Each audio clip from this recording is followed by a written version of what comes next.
எல்லா சமூகங்களையும் சமமாக பார்ப்பான், அதனால் அவன் பார்ப்பான். அண்ணே, அருமையான பதிவுண்ணே.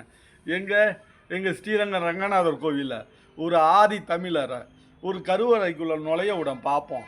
சமமாக பார்ப்பானா அந்த பார்ப்பான். அண்ணே, அந்த திருவானைக்கோவிலில் இருக்கிற ஜம்புகுலேஸ்வரர் அந்த கருவறையில் ஒரு ஆதி தமிழரையோ தேவேந்திர குல வேளாளரையோ பூஜை பண்ண அந்த கருவறைக்குள்ளால அந்த பார்ப்பான் விடுவானா? அதனால் அவன் சமமாக அனைவரையும் பார்ப்பான்.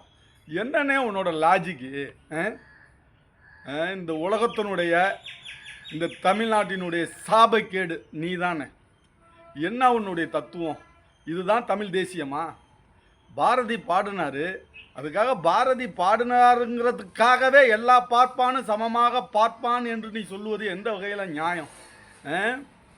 எங்கே சமூகத்தை, நாடார் சமூகத்தை உள்ள விடு, கோனார் சமூகத்தை உள்ள விடு, ரெட்டியாரா செட்டியாரா எல்லாம் அந்த ரங்கநாதர் கருவறைக்குள்ளால விட்டு பாறேன், சும்மா விட்டு பாறேன், விடுவாங்களா? பார்ப்பான், சமமாக அவன் பார்ப்பானா?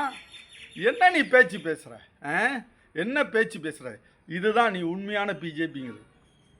நீ தாண்டா உண்மையான ஆர்எஸ்எஸ். இந்த ஆர்எஸ்எஸ் அப்படின்னு சொல்கிறதுக்கு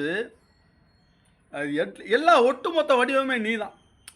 இப்போ தான் பார்த்தேன் உன்னுடைய காணொலி. அடாடாடாடா, என்னம்மா பிச்சு வாங்குற ஆர்எஸ்எஸ்க்கு அப்படியே சனாதனத்தை அப்படியே நீயே உள்வாங்கிக்கிற. நீ தான் சனாதனம்.